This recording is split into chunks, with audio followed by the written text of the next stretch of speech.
রাজনৈতিক শুদ্ধাচার বলতে আমরা বুঝি 1971 সাল থেকে আজ পর্যন্ত যারা এদেশে রাজনৈতিক ক্ষমতায় ছিল, সরকার পরিচালনা করেছে, জনগণের কথা কেউ চিন্তা করে নাই বিধায় আজকে রাজনৈতিক শুদ্ধাচারের প্রয়োজন হয়েছে। বৈষম্যহীন কল্যাণ রাষ্ট্র মানি এখানে পদে পদে ওলামায়ে কেরামের উপরে বৈষম্য করা হয়। আমরা দেখেছি 2024-এর জুলাইয়ের গণ আন্দোলনের সময় সামনের সারিতে ভূমিকা রেখেছে বাংলাদেশের আপামর জনসাধারণের পাশাপাশি সকল ওলামায়ে কেরাম। এখানে দেখেছি আমরা বিভিন্ন গণমাধ্যম আমাদেরকে এড়িয়ে চলে, যাদেরকে খুঁজে পাওয়া যায় নাই তাদেরকে হাইলাইট করে তাদেরকে এখন বিশাল করে প্রচার করা হচ্ছে। তারা নাকি আন্দোলন সংগ্রাম পরিচালনা করেছে। ইসলামী আন্দোলন বাংলাদেশ আদাবর থানা সম্মেলনের এখন গুরুত্বপূর্ণ বক্তব্য রাখবেন ইসলামী আন্দোলন বাংলাদেশ 30 নম্বর ওয়ার্ডের সংগ্রামী সভাপতি জননেতা কারি ইমদাদুল হক। বক্তব্য রাখবেন জননেতা কারি ইমদাদুল হক। আসসালামু আলাইকুম রহমতুল্লাহ। উপস্থিত ইসলামী আন্দোলন বাংলাদেশ ঢাকা মহানগর উত্তরের আওতাধীন আদাবর থানা শাখার থানা সম্মেলনের সম্মানিত সভাপতি, উপস্থিত থাকবেন প্রধান অতিথি হিসেবে তরুণ রাজনীতিবিদ, ইসলামী আন্দোলন বাংলাদেশ ঢাকা মহানগর উত্তরের সংগ্রামী সেক্রেটারি মাওলানা আরিফুল ইসলাম। প্রধান বক্তা হিসেবে উপস্থিত থাকবেন ইঞ্জিনিয়ার মোহাম্মদ মুরাদ হোসেন,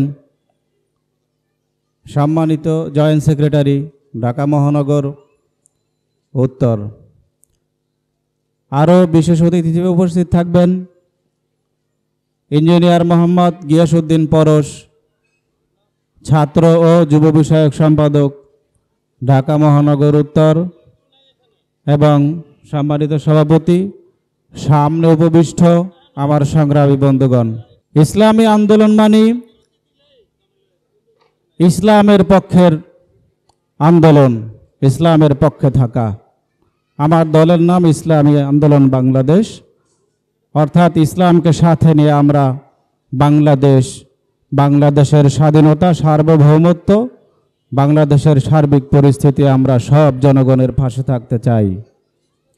আজকে আমাদের ব্যানারে স্লোগান লেখা হয়েছে রাজনৈতিক শুদ্ধাচার, বৈষম্যহীন কল্যাণ রাষ্ট্র এবং পিআর পদ্ধতির নির্বাচন।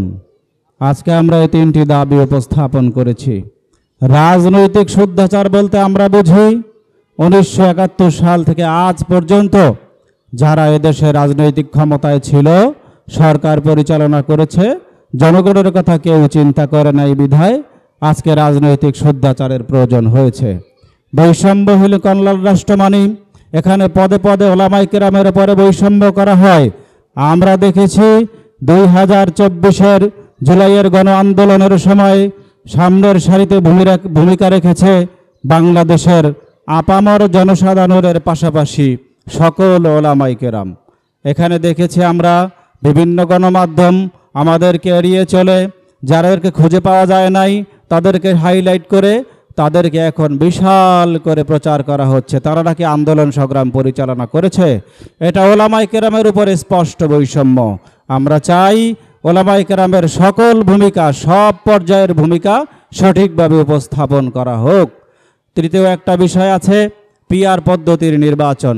এটা হলো যে দল যতটুকু পরিমাণ, যত শতকরা হারে ভোট পাবে, সে দল সেই হারে সংসদ সদস্য সংসদে প্রেরণ করতে পারবে। এর দ্বারা কি হবে? পেশি শক্তি, সন্ত্রাসী কার্যক্রম ইত্যাদি করে কেউ ক্ষমতায় যাওয়ার চিন্তাভাবনা করবে না, এবং এক দল আর এক দলকে ক্ষমতার সিঁড়ি হিসেবে ব্যবহারও করতে পারবে না, কেউ ক্ষমতার সিঁড়ি হিসেবে ব্যবহারও হবে না।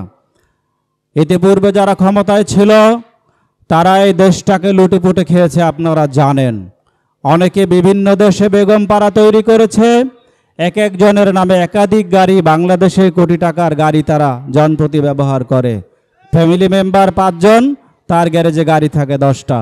ইসলামী আন্দোলন বাংলাদেশ চায় জনগণের জানমাল এভাবে আর লুটেপুটে যেন লুটেরারা আর খেতে না পারে। সেজন্য আমরা জনগণের পাশে থাকতে চাই।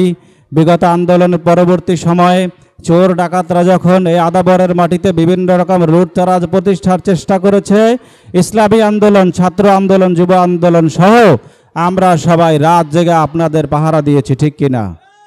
ইসলামী আন্দোলন বাংলাদেশ এই আদাবর থানা শাখার সকল নেতাকর্মী আমরা জনগণের পক্ষে আছি। আগামীতে কোনো বিপদ আপদ আসলে আমরা আপনাদের ছেড়ে যাব না ইনশাআল্লাহ। আমরা আপনাদের পাশে আসি, জানমাল রক্ষায় যখন প্রয়োজন আমাদের বুকের তাজা রক্ত ঢেলে দিয়ে হলেও আপনাদের পাশে থাকবে ইনশাআল্লাহ। সবাইকে সংগ্রামী শুভেচ্ছা ও অভিনন্দন।